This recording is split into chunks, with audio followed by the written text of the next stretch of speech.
नमः पार्वती पते हर हर महादेव। सावन का महीना आते ही मंदिरों में भीड़, हर हर महादेव की गूंज और व्रत उपवास का माहौल शुरू हो जाता है। लेकिन क्या आपने कभी सोचा है कि सावन का असली महत्व क्या है? क्या ये सिर्फ पूजा पाठ का महीना है या इसके पीछे कोई गहरी स्पिरिचुअल और प्रैक्टिकल साइंस भी है? आज हम इसी को समझेंगे आसान भाषा में। सावन का महीना भगवान शिव को समर्पित माना जाता है। मान्यता है कि इस समय ब्रह्मांड की पॉजिटिव एनर्जी सबसे ज्यादा एक्टिव होती है। बारिश, हरियाली और ठंडक ये सब मिलकर मन को नेचुरली शांत कर देते हैं। इसीलिए ध्यान, मेडिटेशन, जप और पूजा का असर इस महीने ज्यादा गहरा हो जाता है। जब हलाहल विष निकला था ना, तो भगवान शिव ने उसे अपने कंठ में धारण किया, जो हमें सिखाता है जीवन की नेगेटिविटी को अपने अंदर रोककर उसे बाहर ना फैलाना। यही असली शिवत्व होता है। कितना कुछ सिखाते हैं हमें हमारे महादेव। वैसे तो कभी मैं आपसे इस टॉपिक पे भी बात ज़रूर करूँगी, क्योंकि भोलेनाथ की एक एक चीज़ हमें बहुत कुछ सिखाती है, बहुत कुछ। लेकिन फ़िलहाल सावन की बात करती हूँ। इसके अलावा देखा जाए तो सेल्फ ट्रांसफॉर्मेशन भी होता है इस महीने में। कैसे? देखिए, हम व्रत करते हैं तो शरीर और मन को कंट्रोल करना भी सीखते हैं। जप करने से हम माइंड फोकस करना सीखते हैं और दान करने से हमारी ईगो खत्म होती है। यानी सावन हमें सिखाता है कि खुद को बेहतर बनाना ही असली पूजा है। अब आप बात करते हैं सावन महीने की प्रैक्टिकल साइड, जो बहुत लोग इग्नोर करते हैं।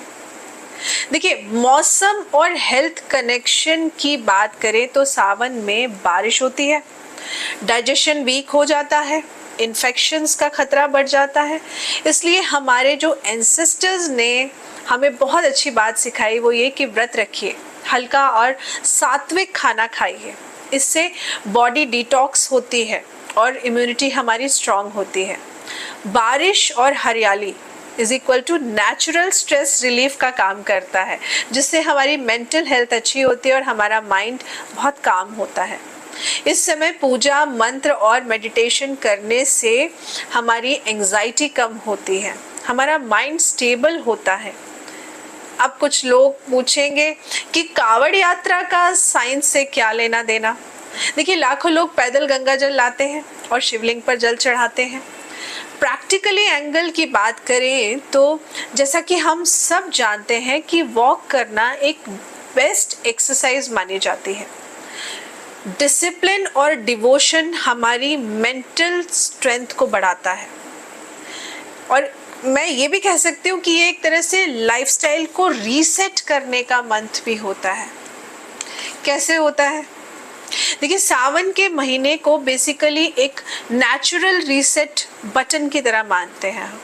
Simple food, early walking, control on desires, जो आपकी लैंग्वेज में अगर मैं बोलूं डिटॉक्स प्लस माइंडफुलनेस कहा जाता है।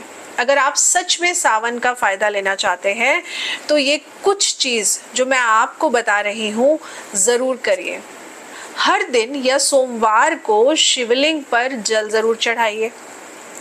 ओम नमः शिवाय का आप रोज़ाना 108 बार जाप करिए। हफ्ते में एक दिन व्रत रखिए। जितना समय मोबाइल को देते हैं उसका कुछ समय आप मेडिटेशन में ज़रूर यूटिलाइज कीजिए। किसी ज़रूरतमंद की मदद ज़रूर करिए।